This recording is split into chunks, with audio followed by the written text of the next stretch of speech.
ॐ अज्ञानतिमिरान्धस्य ज्ञानाञ्जनशलाकया चक्षुरुन्मीलितं येन तस्मै श्रीगुरवे नमः। नमः ॐ विष्णुपादाय कृष्णप्रेष्ठाय भूतले श्रीमते भक्तिवेदान्त स्वामिनिति नामिने।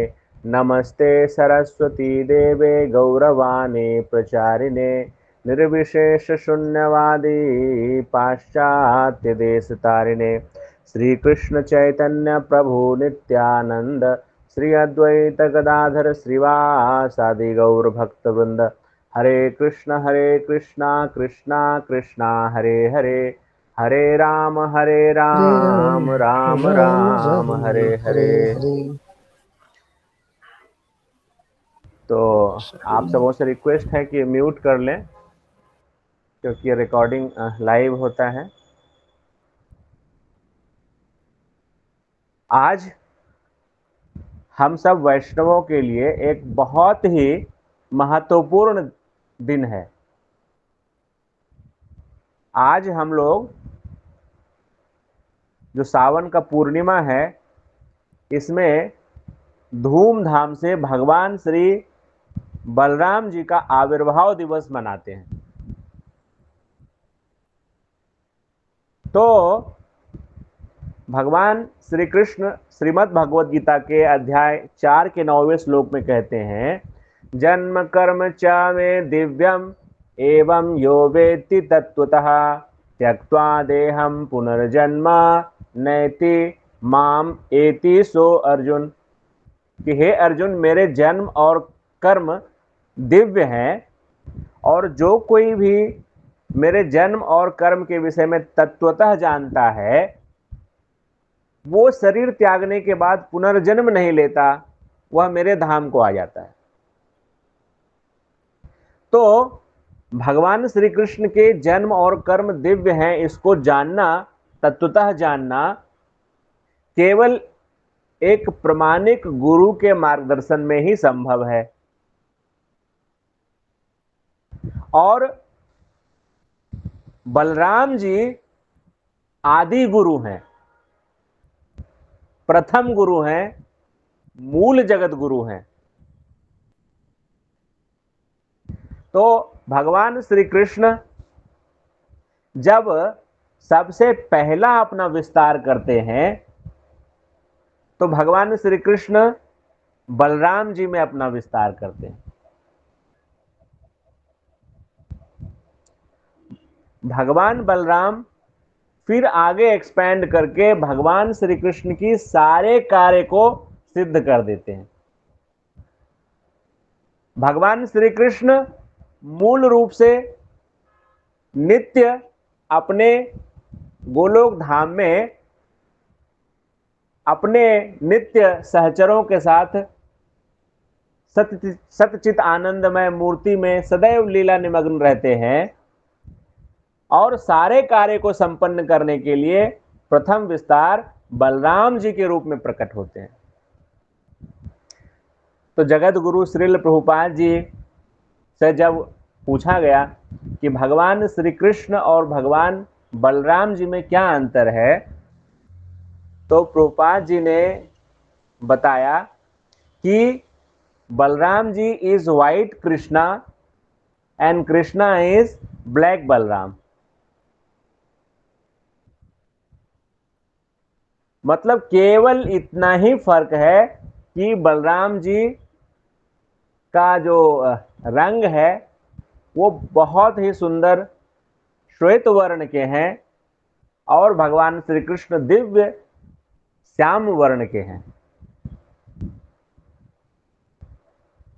तो चैतन्य चरितामृत में आया है, सर्व अवतारी कृष्ण स्वयं भगवान ताहर द्वितीय देह श्री बलराम। भगवान श्री कृष्ण अवतारी हैं, समस्त अवतारों के वो स्रोत हैं। जितने भी अवतार हैं सब भगवान श्री कृष्ण से आते हैं, और उन्हीं का दूसरा देह, उन्हीं की दूसरी बॉडी कौन है? बलराम जी हैं।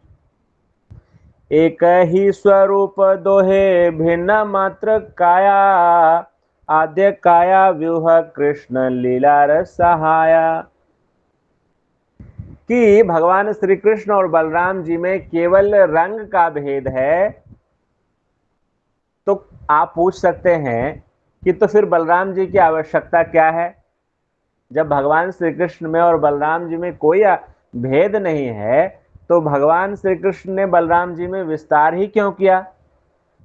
तो चैतन्य चरितामृत में बताया गया है, आद्य काया व्यूह कृष्ण लीला रस सहाय, भगवान श्री कृष्ण की लीला में सहायता प्रदान करने के लिए भगवान ने बलराम जी के रूप में विस्तार किया हुआ है।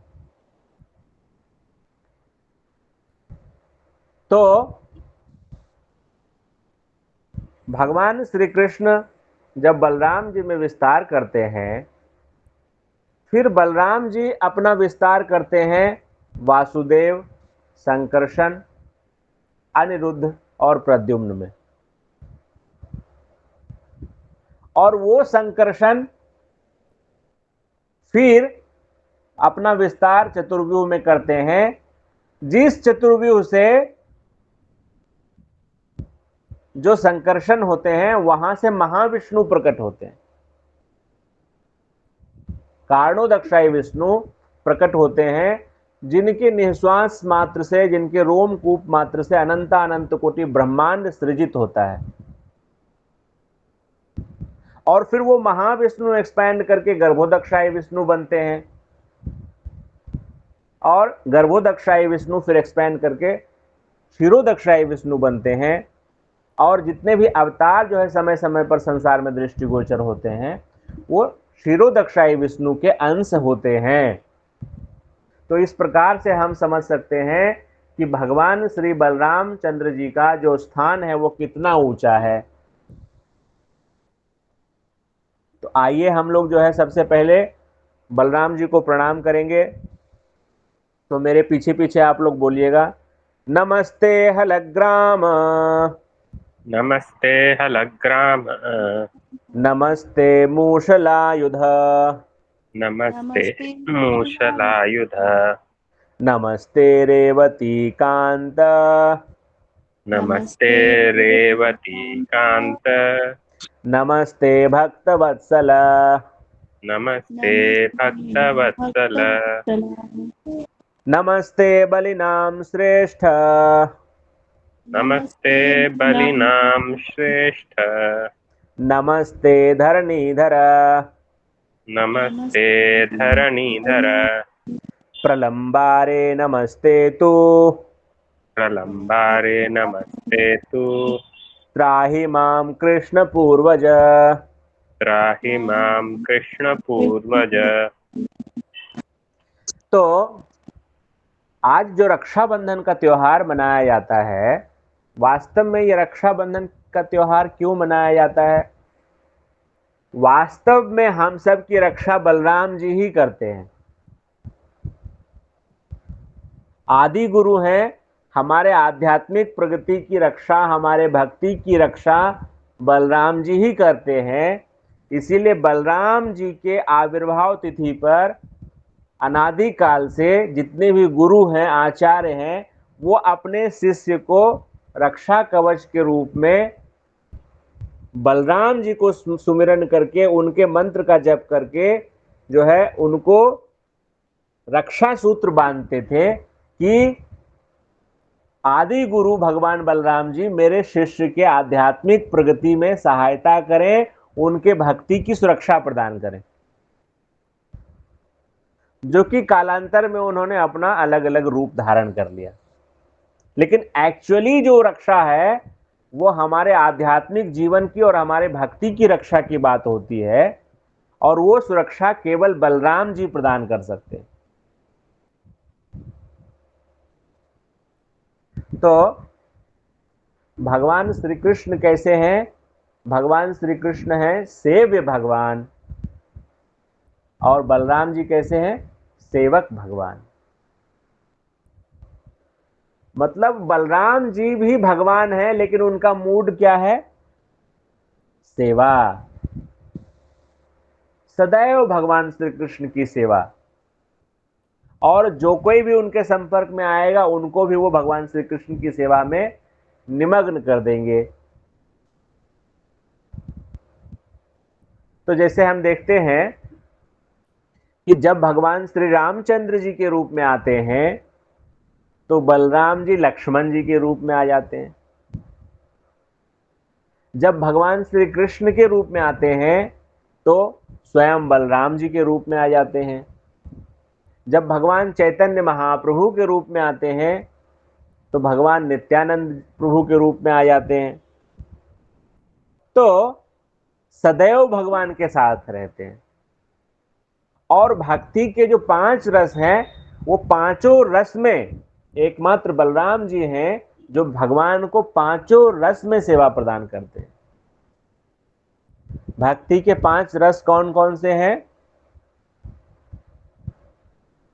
शांत रस, हास्य रस, माधुर्य रस, साख्य रस और एक वात्सल्य रस। तो क्रमशः चले तो दास्य रस में भगवान पहले शांत रस में कैसे किस प्रकार से सेवा करते हैं? जो वृंदावन के तृण हैं। हाँ, तो भगवान की लीला में सहायक लीला रस सहाय से हमने अभी चर्चा की कृष्ण लीला रस सहाय। तो भगवान श्री कृष्ण लीला करेंगे तो जो कुछ भी उनके लीला में आवश्यक हो वो सब रूप धारण करते हैं बलराम जी।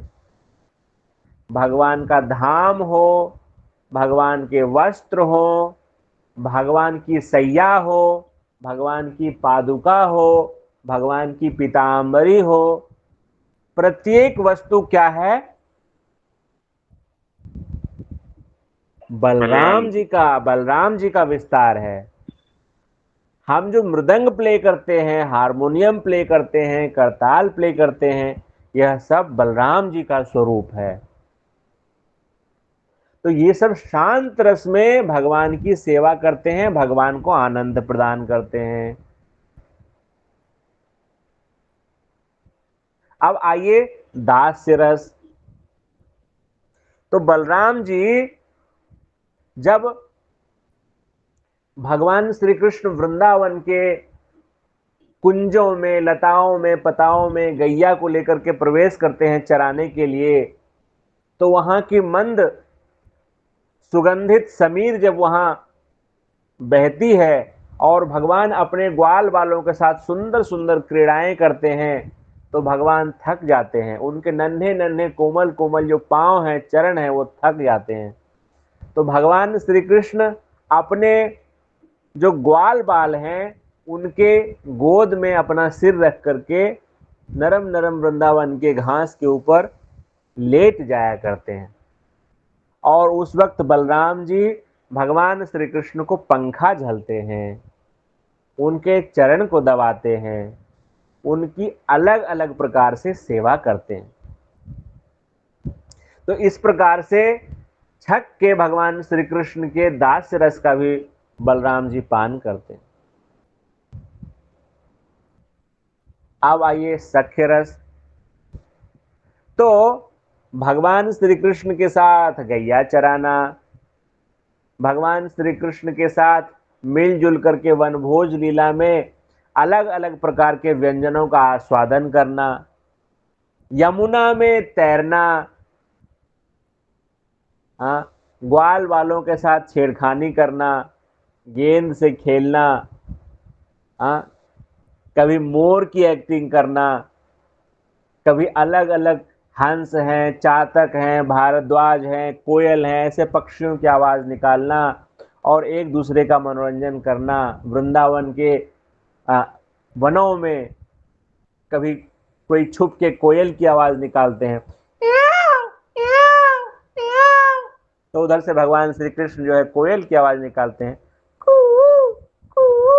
और इस प्रकार से सब जो है अपने जो है बाल रस का आनंद लेते हैं वहां पे सखा के रूप में।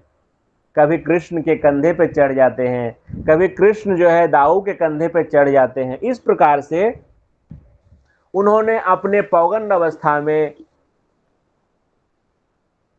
वृंदावन के सख्य रस का भरपूर आनंद लिया। वात्सल्य रस बड़े भाई हैं। जब लक्ष्मण जी के रूप में, छोटे भाई के रूप में रामचंद्र जी के साथ लीला किया, तो बहुत सारी ऐसी स्थिति बनी कि जहां पे लक्ष्मण जी चाह करके भी कुछ नहीं कर पाए, क्योंकि प्रभु की आज्ञा है, बड़े भाई की आज्ञा है।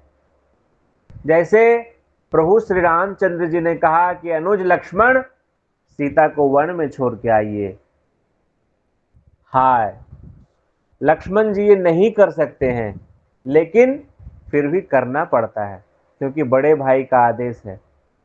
तो मांग करके लक्ष्मण जी ने कहा कि अब आप जब भी आएंगे, मैं छोटा भाई, मुझे हे प्रभु मुझे ये आशीर्वाद दीजिए, मैं छोटा भाई बन करके ना आऊं, मैं बड़ा भाई बन करके आऊं। क्योंकि कई सारे ऐसे अवसर आए जहां आपको तकलीफ हुई, जहां आपको कष्ट दिया गया, मेरा हृदय छलनी हो गया, मैं आपको दुखी नहीं देख सकता था प्रभु, लेकिन मैंने आपके लिए कुछ कर नहीं पाया, क्योंकि मैं आपका छोटा भाई हूं, अनुज हूं, और जो आपने मुझे आदेश दिया वही मुझे सिरोधार्य करना हुआ। तो जब मैं बड़ा होऊंगा तो मैं ये देखूंगा कि आपके साथ कोई अन्याय न कर पाए। तो जब बलराम जी बन करके आए हैं, आदि शेष मूल संकर्षण भगवान श्री कृष्ण के प्रथम विस्तार बलराम जी, तो भगवान श्री कृष्ण को आदेश देते हैं, कन्हैया तुम इस पर्वत पे ज्यादा ऊंचा मत चढ़ जाओ, कन्हैया जंगल में ज्यादा गहरे मत जाओ, कन्हैया यमुना में ज्यादा अंदर मत जाओ। इस प्रकार से वात्सल्य रस का आनंद लूटते हैं। यहां तक कि इतना प्रेम करते हैं बलराम जी भगवान श्री कृष्ण से कि जब बलराम जी को पता चला कि कोई भयानक असुर आने वाला है, केशी, हमारे कृष्ण का वध करने के लिए, तो बलराम जी क्या करते हैं, बलराम जी अपने शरीर पे काला रंग पूरा पोत लेते हैं और पीले रंग की धोती पहन करके और सिर पे जो है मोर का पंख लगा करके, और बलराम जी जो है वो वृंदावन में विचरण करने लगते हैं कि केशी आएगा तो मुझे कृष्ण समझेगा। क्योंकि कृष्ण का परिचय किस प्रकार से देकर के भेजते थे उनको मथुरा से कंस, कि वो पीली धोती पहनता है, सिर पे मोर पंख लगाता है, काले रंग का है।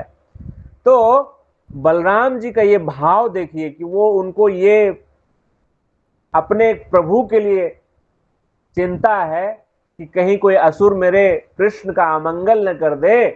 तो इसीलिए बलराम जी स्वयं जो है कृष्ण का वेश बना करके और हाथों में मुरली लेकर के घूम रहे हैं कि केशी आएगा तो सबसे पहले मुझसे टकराएगा, मेरे कृष्ण से नहीं टकराएगा। इस प्रकार से उन्होंने वात्सल्य रस का आनंद लूटा। और माधुर्य रस, तो माधुर्य रस में किस प्रकार से प्रवेश करें बलराम जी, क्योंकि बड़े भाई हैं तो पुरुष शरीर से तो नहीं जा सकते। तो राधा रानी की बहन का रूप धारण करके अनंग मंजरी के रूप में रास में प्रवेश करते हैं और भगवान श्री कृष्ण के आनंद का वर्धन करते हैं। तो ये बलराम जी के आचरण से हम सीख सकते हैं कि किस प्रकार से हमें भगवान श्री कृष्ण की सेवा करनी चाहिए और कृष्ण भावना भावित होकर के अपना जीवन जीना चाहिए। भगवान बलराम जी का जो आयुध है वो क्या है? हल है प्रभु। हल है। तो हल जो है वो क्या सिग्निफाई करता है?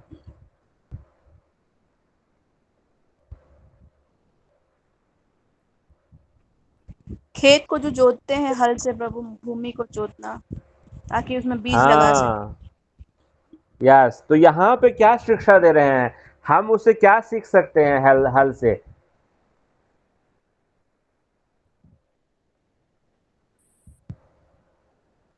हमारी चेतना के अंदर हल जोत कर भक्ति का बीज बोए। यस, एग्जैक्टली प्रभु। हमारे जो आदि गुरु हैं, समस्त गुरुओं के जो मूल गुरु हैं, वो है बलराम जी। और गुरु का कार्य होता है कि वह शिष्य के कठोर हृदय को, जैसे एक हल जो होता है वह भूमि को जोतता है और बंजर भूमि को, कठोर भूमि को, ठोस भूमि को जोत के उसके अंदर से क्या करता है, खरपतवार को पहले निकालता है, मिट्टी ढीली करता है, उसे तैयार करता है कि उसमें बीज जाए तो वो बीज पौधा बन करके निकले, उसमें फसल हो। तो उसी प्रकार से जो गुरु होते हैं वो हमारे हृदय से सबसे पहले अनर्थ रूपी खरपतवार को बाहर निकालते हैं, भजन प्रदान करके, भगवान श्री कृष्ण का नाम प्रदान करके हमारे हृदय से खरपतवार, जो काम क्रोध लोभ जो खरपतवार है, उसको बाहर निकालते हैं। और इस प्रकार से हमारा हृदय क्या हो जाता है, कोमल हो जाता है, हमारा हृदय निर्मल हो जाता है। और उसमें जब भक्ति लता बीज पड़ती है तो वो अंकुरित होता है। तो एक तो जो है हल से हम ये समझते हैं कि कृषि को सिग्निफाई किया जाता है। भगवान भगवत गीता में कहते हैं कृषि गोरक्ष वाणिज्यम वैश्य कर्म स्वभावजम। कृषि तो अपने आप में इंपॉर्टेंट है ही, लेकिन इनर मीनिंग को समझना है कि गुरु जो है वह शिष्य के हृदय को कल्टीवेट करते हैं, भक्ति के योग्य बनाते हैं। और हल का एक मतलब होता है सॉल्यूशन। कोई आपको सवाल दिया जाता है तो क्या कहते हैं, हल कीजिए। तो इस संसार में जितनी भी समस्याएं हैं उनका सच्चा जो हल है वह गुरु के पास है। बोलिए वृंदावन बिहारी लाल की जय, बोलिए जगत गुरु बलराम जी महाराज की जय। तो सारे समस्याओं का हल किनके पास है, बलराम जी के पास है। आगे हम लोग देखेंगे। तो बलराम जो भगवान का नाम है उसमें आगे बल लगा हुआ है। तो भक्ति करने के लिए हमें आध्यात्मिक बल की आवश्यकता होती है। जैसे एक सामान्य सांसारिक व्यक्ति होता है, वह सुबह जल्दी नहीं उठ सकता है, ब्रह्म मुहूर्त में नहीं जग सकता, क्योंकि आध्यात्मिक बल नहीं है। अलार्म भी लगा हुआ है फिर भी नहीं उठ रहे हैं। या वो चाहता है कि मैं चाय नहीं पीऊं, लेकिन चाय को छोड़ नहीं पाता है, क्योंकि उसको आध्यात्मिक बल नहीं है, संकल्प की शक्ति नहीं है। कोई व्यक्ति जो है वो चाहता है कि मैं पशु हत्या न करूं, नॉनवेज न खाऊं, और उत्साह पूर्वक छोड़ देता है, लेकिन 15 दिन या महीने दिन के बाद जो है उसका कोई मित्र उसे ऑफर करता है तो वो फिर खा लेता है, या नशापान। लेकिन भगवान जो गुरु के माध्यम से जो भगवान का नाम जप करते हैं वो सहजता पूर्वक इन सब बुराइयों से निवृत्त हो जाते हैं। तो ये बल कौन प्रदान करते हैं, ये गुरु जो बलराम जी के प्रतिनिधि हैं वो प्रदान करते हैं, जिसके कारण की सहजता पूर्वक जो है हम अलग अलग प्रकार की बुराइयों से बच जाते हैं और एक चरित्रवान जीवन जी सकते हैं। और बलराम में जो राम लगा हुआ है उस राम का अर्थ है आनंद। आनंद। तो कोई जो बाहरी व्यक्ति है वो सोचते हैं कि अरे ये तो जो भक्त हैं, ये इस्कॉन के भगत हैं, ये तो प्याज लहसुन नहीं खाते, चाय नहीं पीते, कॉफी नहीं पीते, सिनेमा नहीं देखते, तो इनका तो जीवन बड़ा कष्टमय है, इनको तो जीवन में कोई आनंद नहीं है। लेकिन सच्चाई ये है कि यदि कोई टिकट भी कटा करके दे दे कि ये टिकट ले लीजिए और ये जो है पॉपकॉर्न का भी पैसा ले लीजिए और एक सिनेमा देखाइए, तो जो बलराम जी के भक्त हैं, जो भगवान श्री कृष्ण के भक्त हैं, वो इस ऑफर को स्वीकार नहीं करेंगे। वो ये सोचेंगे कि ये जो 3 घंटे जो मैं बर्बाद करूंगा, इस 3 घंटे में भगवान की कुछ लीलाओं के बारे में ही सुन लूं, भगवान के बारे में ही कुछ पढ़ लूं। तो ये जो आनंद प्रदान करते हैं, ये बलराम जी प्रदान करते हैं। यदि हमें 4 दिन की छुट्टी मिले तो मैं गिरिराज जी का परिक्रमा कराऊं, वृंदावन में यमुना मैया को प्रणाम कराऊं, यमुना स्नान करके आ जाऊं, तो ये जो आनंद है ये बलराम जी प्रदान करते हैं। और बलराम जी को दाऊ जी भी कहते हैं। जब मैं आगरा में था तो वहां पे ब्रज के क्षेत्र में आप जाएंगे तो वहां पे जो है स्वाभाविक रूप से प्यार करते हैं लोग भगवान श्री कृष्ण से, बलराम जी से, है ना। तो आपको इस तरह के वहां पे जो शॉप भी मिलेंगे, तो राधा रानी स्टोर्स, श्री कृष्ण स्टोर्स, तो वहां पे दाऊ जी स्वीट्स करके जो है पूरा चेन था, दाऊ जी स्वीट्स, बहुत बढ़िया फेमस। तो दाऊ जी का मतलब होता है बड़े भैया। तो चूंकि वो भगवान श्री कृष्ण के अग्रज हैं, इसलिए उनका एक बहुत ही प्यारा नाम है दाऊ जी। और भगवान बलराम जी का नाम, और भगवान बलराम जी का एक नाम है संकर्षण। संकर्षण, तो ये तो कथा सबको पता है कि किस प्रकार से जो है कंस ने पहले तो बहुत प्रेम पूर्वक देवकी का विवाह किया, और बहुत ही वात्सल्य प्रेम से आंखों से अश्रु बह रहा है कि अपनी प्यारी बहन को जो है मैं अपने रथ पे बैठा करके और मैं विदा करने के लिए जा रहा हूं, और इतना बढ़िया भ्रातृ प्रेम राखी बंधवा करके और विदा करने के लिए जा रहे हैं। लेकिन जैसे ही आकाशवाणी हुई, अरे मूर्ख कंस, जिस देवकी को तू इतने प्रेम से विदा करा करके लेके जा रहा है, विदा करने के लिए जा रहा है, उसी देवकी का 8वां संतान तेरा काल बनेगा। तो कहां गया कंस का प्रेम? तुरंत तलवार निकाल ली, चमचमाती हुई तलवार, और देवकी के को बालों से खींच करके जो है गर्दन काटने के लिए तुरंत वो तैयार हो गया। तो ये भौतिक संसार का जो संबंध है प्रभु, ये ऐसा ही है। स्वार्थ लाग करहि सब प्रीति, सखा धर्म निभाया के ही भांति। तो इस प्रकार से हम लोग देखते हैं कि वसुदेव जी ने प्रस्ताव दिया कंस जी को कि ये तो बड़ा निंदनीय है, निंदनीय कार्य होगा कि आप इतने जो है बड़े सूरवीर हैं, क्षत्रिय हैं, और इस शुभ अवसर पे अपनी बहन का गला आप काट दोगे, तो ये तो बड़ा गड़बड़ हो जाएगा। तो आप एक काम करिए कि आपको तो 8वीं संतान से खतरा है ना, तो हम आपको जो है एक एक करके सारे संतान को आपको देते चले जाएंगे और आप उनका वध कर दीजिएगा। इस प्रकार से समहाउ और अदर वसुदेव जी ने, क्योंकि वो पति हैं, तो पति का जो धर्म है पत्नी का प्राण रक्षा करना, तो किसी प्रकार से उन्होंने उस वक्त अपने पत्नी के प्राणों की रक्षा की, जो उनका धर्म है।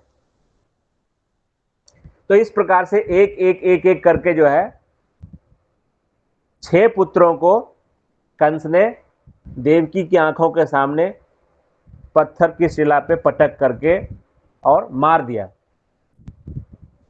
इसके बावजूद भी कोई ये कह सकता है कि देवकी ने एक मां के सामने 9 महीने गर्भ में रखने के बाद एक संतान को जन्म देने में क्या परेशानी होती है, ये तो एक मां जिसने एक शिशु को धारण किया है वही समझ सकती है। और किसी मां का कोई उसने प्रसव किया नहीं कि उसके बच्चे को उसके सामने पटक दे दो और उसको मार दो, तो क्या कष्ट होगा वो हम कल्पना भी नहीं कर सकते। फिर भी देवकी जी ने जो है ऐसा क्यों किया? तो क्योंकि देवकी जी भगवान श्री कृष्ण की लीला में सहायता कर रही थी, देवकी जी भगवान श्री कृष्ण के आने का इंतजार कर रही थी, इसीलिए उन्होंने इस भयानक कष्ट को भी सह लिया। तो हमें भी इसी प्रकार से अपने जीवन में कितनी भी बड़ी विपत्ति आ जाए, सदैव देवकी वसुदेव जी की तरह आशावान होना चाहिए कि एक न एक दिन भगवान श्री कृष्ण अवश्य आएंगे, हमारे जीवन में भगवत कृपा अवश्य होगी, और जिस दिन भगवत कृपा होगी उस दिन हमारा जीवन जो है वह सफल हो जाएगा। तो जब भगवान देवकी के गर्भ में सातवां जो गर्भ था वो प्रविष्ट हुआ, तो देवकी को पता चल गया कि मेरे अंदर प्रभु आ चुके हैं। देवकी का जो चेहरा था वो दीप्यमान हो गया, सूर्य के समान आभा प्रस्फुटित होने लगी। लेकिन वो चिंतित रहने लगी कि अभी जो है ये बालक जो है उसका जन्म होगा और फिर जो है वो मेरे भैया कंस जो है उस बालक को मार डालेंगे। तो देवकी की चिंता को देखते हुए भगवान श्री कृष्ण ने योग माया को आदेश दिया कि भद्रे, मेरे बड़े भाई जो है वो माता देवकी के गर्भ में आ चुके हैं और आप इनको माता देवकी के गर्भ से खींच के माता रोहिणी के गर्भ में स्थानांतरित कर दीजिए। तो माता रोहिणी भी जो है वसुदेव जी की पत्नी है और माता रोहिणी भी गर्भ से हैं, लेकिन कंस के भय से वसुदेव जी ने उनको अपने परम प्रिय मित्र नंद बाबा के घर भेज रखा था। समझ रहे हैं? क्योंकि कंस तो आता ही था, कंस का भय था। तो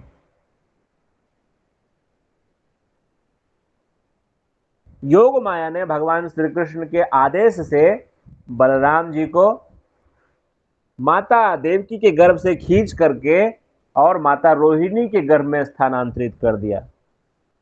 तो इसीलिए उनका नाम क्या हो गया? संकर्षण। खींच करके दूसरे माता के गर्भ में ट्रांसफर करने के कारण उनका नाम क्या हो गया? संकर्षण।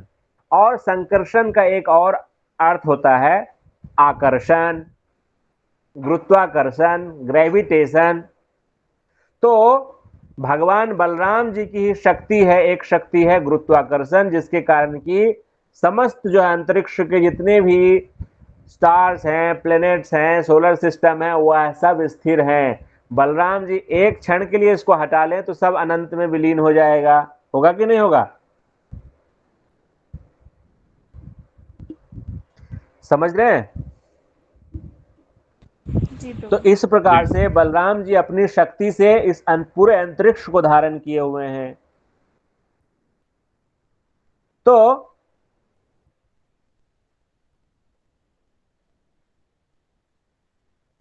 इस प्रकार से बलराम जी का जो आविर्भाव हुआ है वह माता रोहिणी के गर्भ से ब्रज में हुआ है,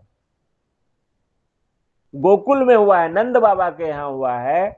और वहां बलराम जी अपने स्वामी, अपने प्रभु, अपने आराध्य भगवान श्री कृष्ण के इंतजार में हैं। जब तक भगवान श्री कृष्ण नहीं आ गए तब तक शांत रहे, और जब भगवान श्री कृष्ण आ गए तो उनके साथ उनकी लीला शुरू हुई। तो यहां पे बलराम जी की कथा तो अनंत है और कोई भी भगवान बलराम के महात्म्य को सही सही गुणगान नहीं कर सकता है। स्वयं जो है इसमें भगवान श्री कृष्ण ही समझ सकते हैं और कोई नहीं समझ सकता। मैं आपको शॉर्ट में बताऊं, श्रीमद् भागवत महापुराण में भगवान श्री कृष्ण क्या कह रहे हैं। देखिए बलराम जी को क्या कह रहे हैं।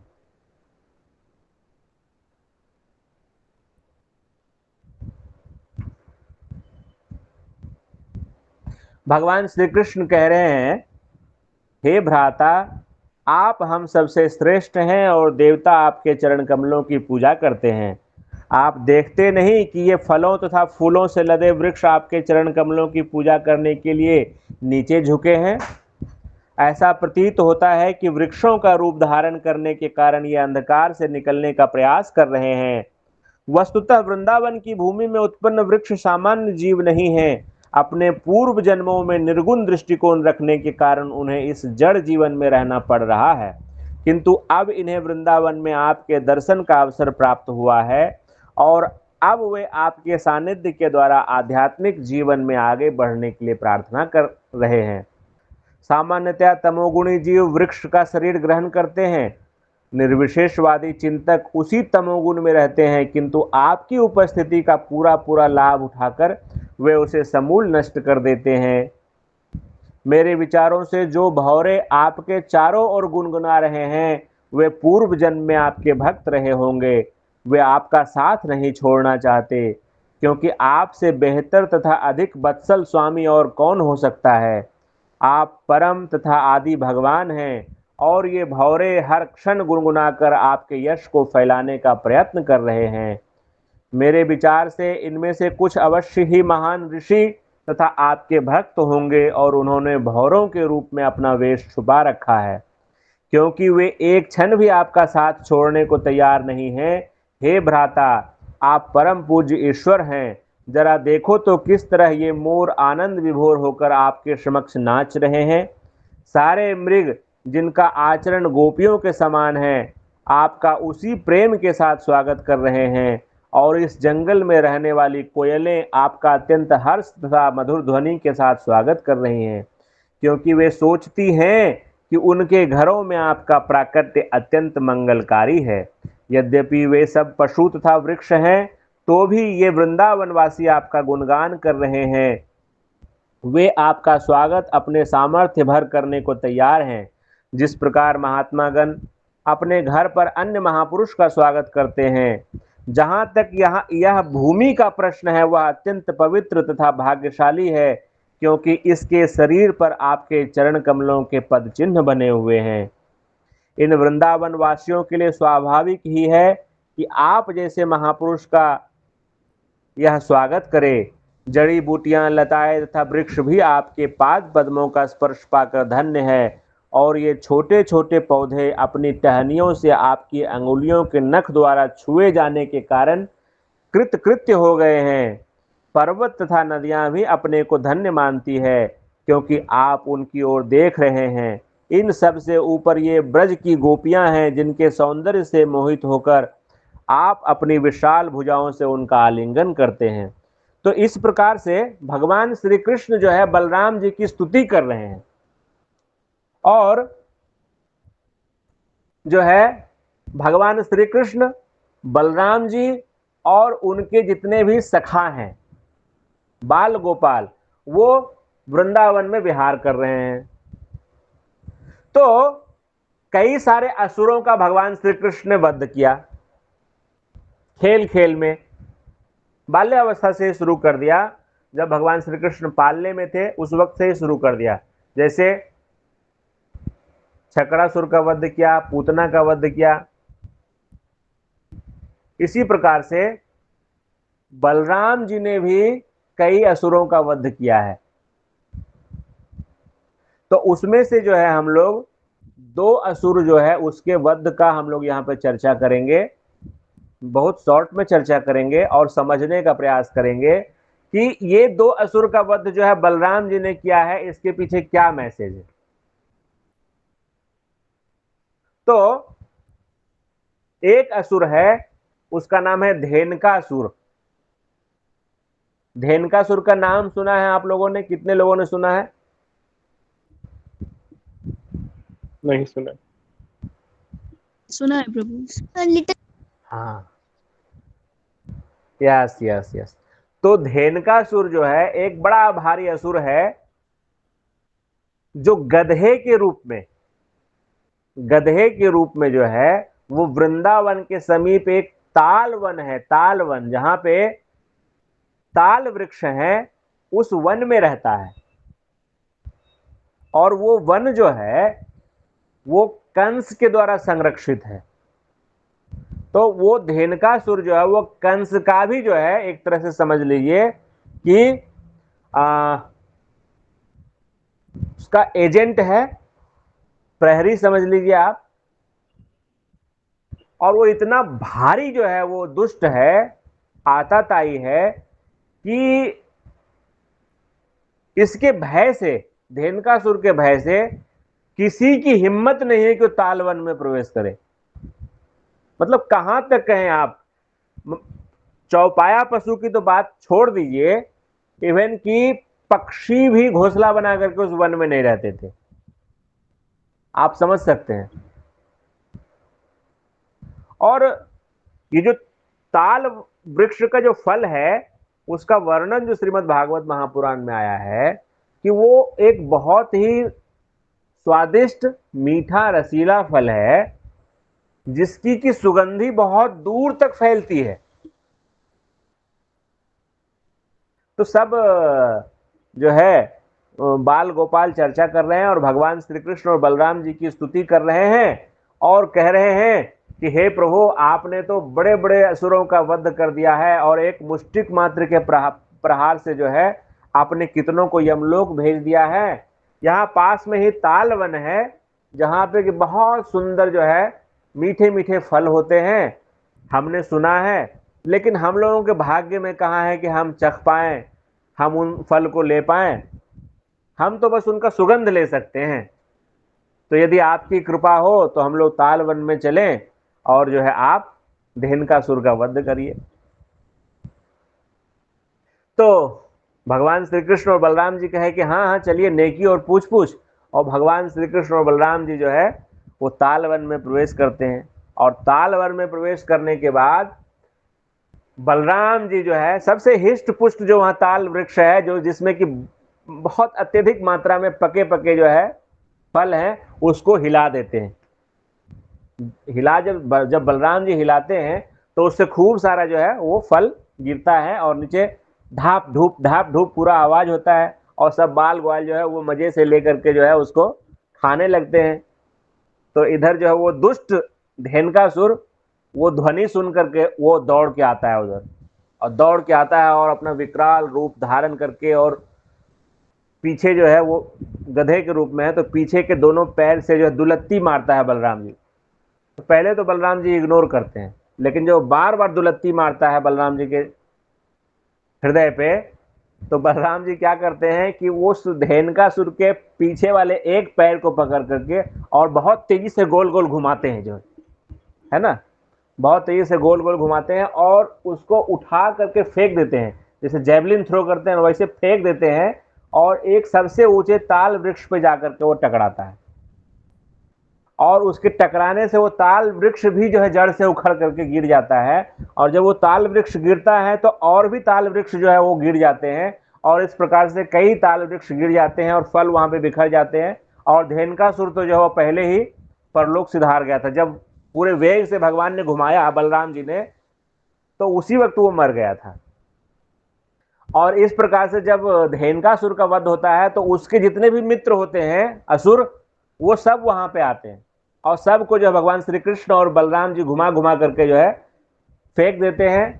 तो ऐसा वर्णन आया है कि सब पेड़ पे जाकर के जब ऊपर टंग गए जो है सारे असुर, तो ऐसा लग रहा था कि आकाश में बादल छा गया, इतना भयानक सब असुर था।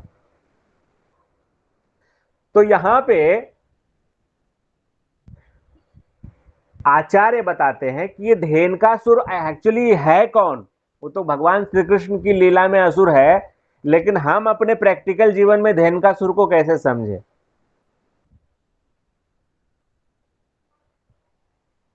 तो गधा का मतलब हम लोग क्या समझते हैं, जो जनरली किसको गधा बोला जाता है? जड़ बुद्धि वालों। हाँ, हम लोग गधे हैं, क्योंकि जो है ना हम लोग कंस के रिप्रेजेंटेटिव के रूप में काम कर रहे हैं, माया के रिप्रेजेंटेटिव के रूप में काम कर रहे हैं, और भगवान श्री कृष्ण की संपत्ति को भोगने का काम कर रहे हैं। जो भगवान श्री कृष्ण की सेवा के लिए है, जो भगवान के भक्तों की सेवा के लिए है, उसको हम अपने भोग के लिए 24 घंटे परिश्रम कर रहे हैं। तो जो हमारी बुद्धि है वो जड़ बुद्धि है। इस जड़ बुद्धि को जो है मारने की शक्ति गुरुदेव में है। इस जड़ बुद्धि को खत्म करने की शक्ति गुरुदेव में है। इसीलिए धेनुकासुर का वध बलराम जी ने किया है।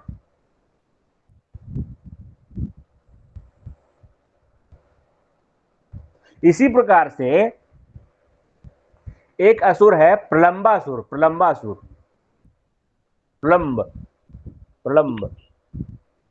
तो ये जो प्रलंबासुर है, ये एक, जब भगवान श्री कृष्ण और बलराम जी जो है वो दोनों भाई जो है वो रस्साकसी खेल रहे थे। रस्साकसी पता है ना, एक रस्सी के दोनों छोर से जो है उसको खींचा जाता है। तो एक बैलेंस करने के लिए एक तरफ कृष्ण जी हैं और एक तरफ बलराम जी हैं, और फिर भगवान श्री कृष्ण के साइड में भी बाल ग्वाल है और बलराम जी के साइड में भी बाल ग्वाल है।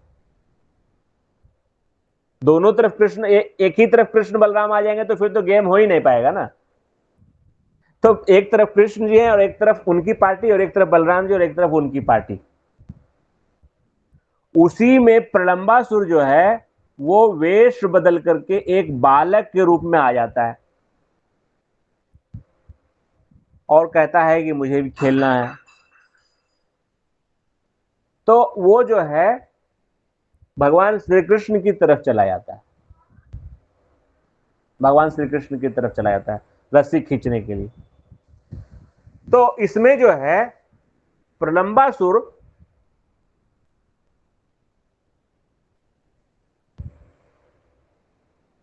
की पार्टी जो है वो हार जाती है, और भगवान श्री कृष्ण जो है की पार्टी हार गई और बलराम जी की पार्टी जीत गई। तो शर्त ये था कि जो पार्टी हार जाएगा, वो जो पार्टी जीत जाएगी उसके जो है खिलाड़ियों को अपने कंधे पे बैठा करके और दौड़ लगाएगा।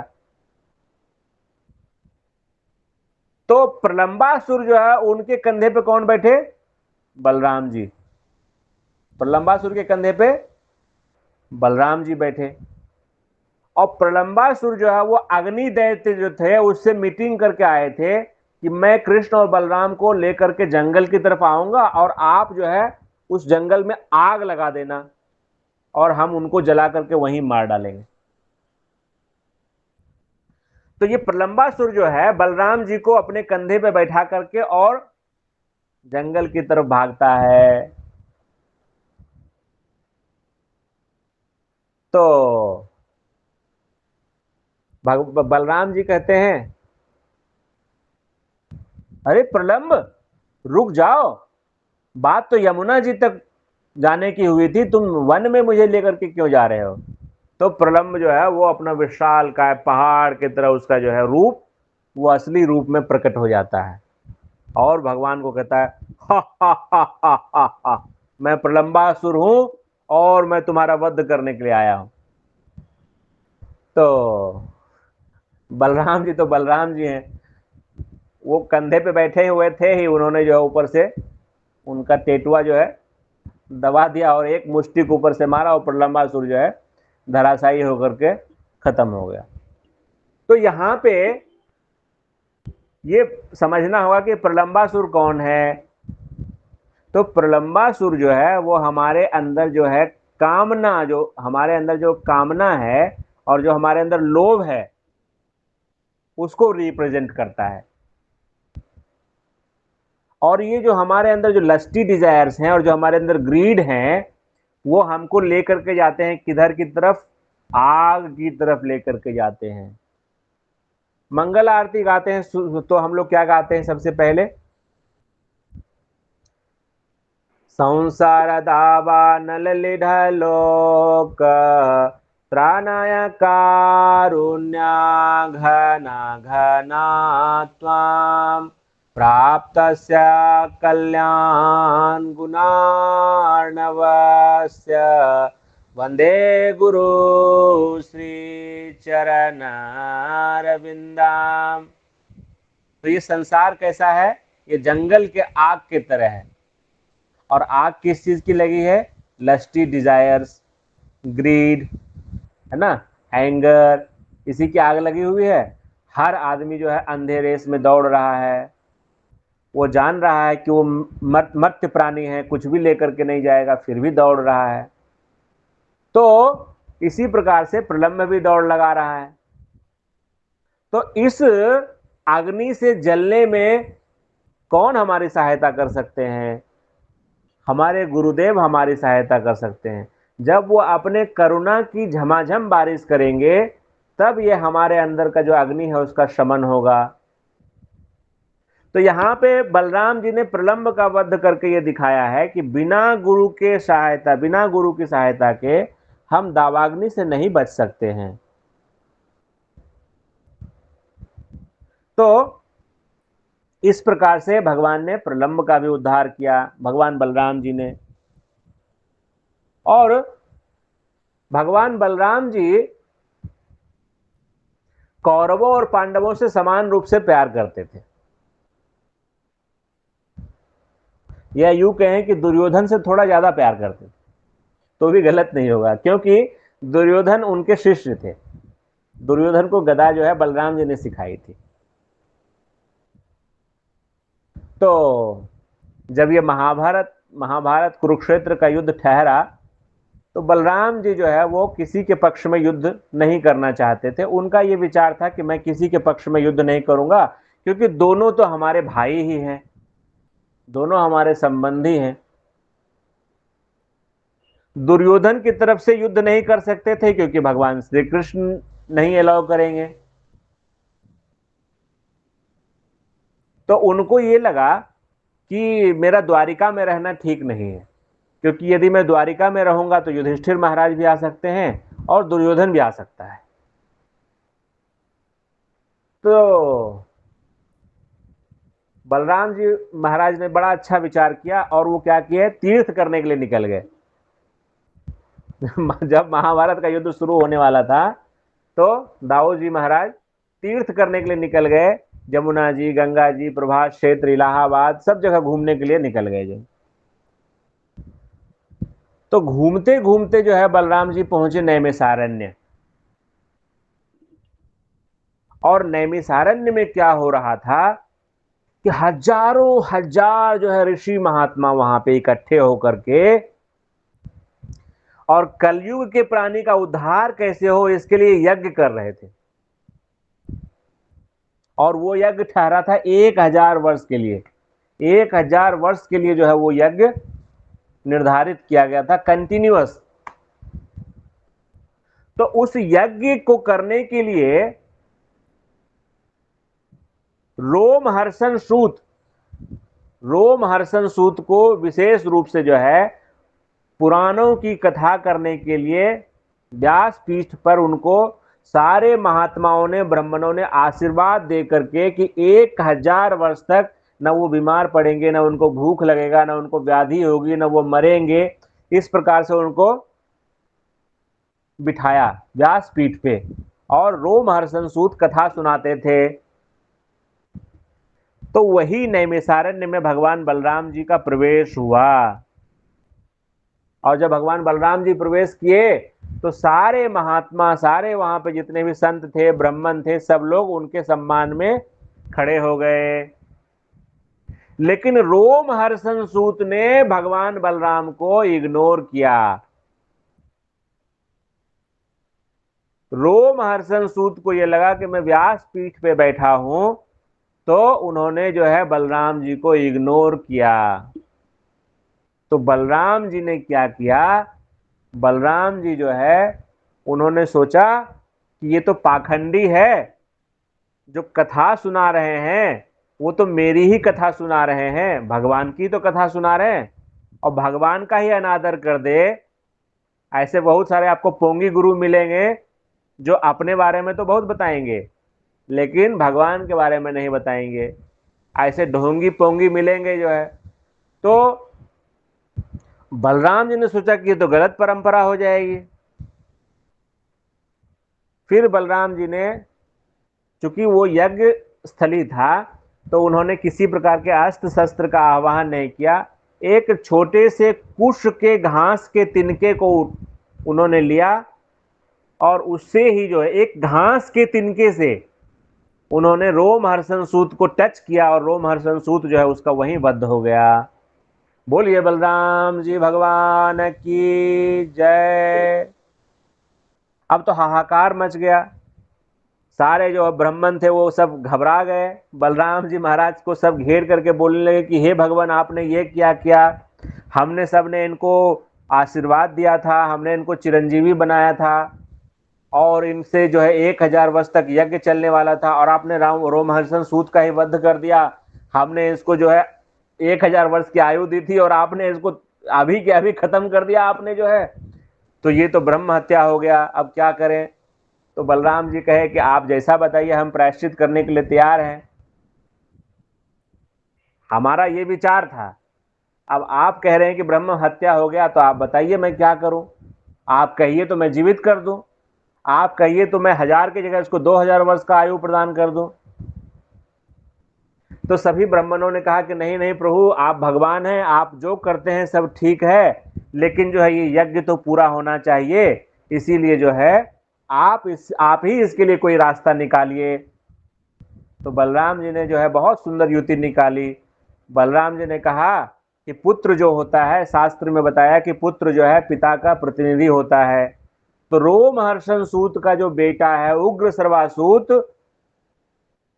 वह भी वेद व्यास का शिष्य है और उसे भी पुराण और इतिहास की पूरी जानकारी है। तो मैं उसे आशीर्वाद देता हूं कि वह चिरंजीवी होगा और उसे आप लोग व्यासपीठ पे बिठाइए। तो वही सूत गोस्वामी, जो आपने कभी सुना होगा, सूत गोस्वामी, सूत उवाच, सूत गोस्वामी ने कहा, तो वो उग्र सर्वासूत हैं जिन्होंने कि आगे जो है नैमिषारण्य में कथा करी। तो इस प्रकार से इस घटना से हमें बलराम जी शिक्षा देते हैं कि हमें सदैव भगवान का आदर करना चाहिए और सदैव जो हमारे उच्च अधिकारी हैं, जो भगवान के शुद्ध भक्त हैं, उनका आदर करना चाहिए। और हमें जो है कभी भी शास्त्र की जो व्याख्या है वो भगवत विहीन व्याख्या नहीं करनी चाहिए। और उसके पश्चात जो है ब्राह्मणों ने कहा कि आप 1 वर्ष तक जो है तीर्थ यात्रा कीजिए, तो आपका जो ब्रह्म हत्या का पाप है वो छूट जाएगा। तो इस प्रकार से जो है बलराम जी ने 1000 वर्ष तक एक वर्ष तक जो है उन्होंने पूरे भारत का अलग अलग जगहों का तीर्थ यात्रा किया और उसके बाद वो बलराम जी महाराज द्वारिका लौटे हैं। तो इस प्रकार से बलराम जी जो है वो अपने जीवन के प्रत्येक कार्य से हमको शिक्षा दे रहे हैं कि हमको किस प्रकार से भगवान श्री कृष्ण की सेवा में लगनी चाहिए। इसी प्रकार से अनेक लीलाएं हैं, एक दिन में संभव नहीं है कि ये खत्म हो पाए। कभी अनंत अनंत भगवान अनंत शेष हैं। अनंत शेष का मतलब क्या है कि अनंत काल से वो भगवान का गुणगान कर रहे हैं।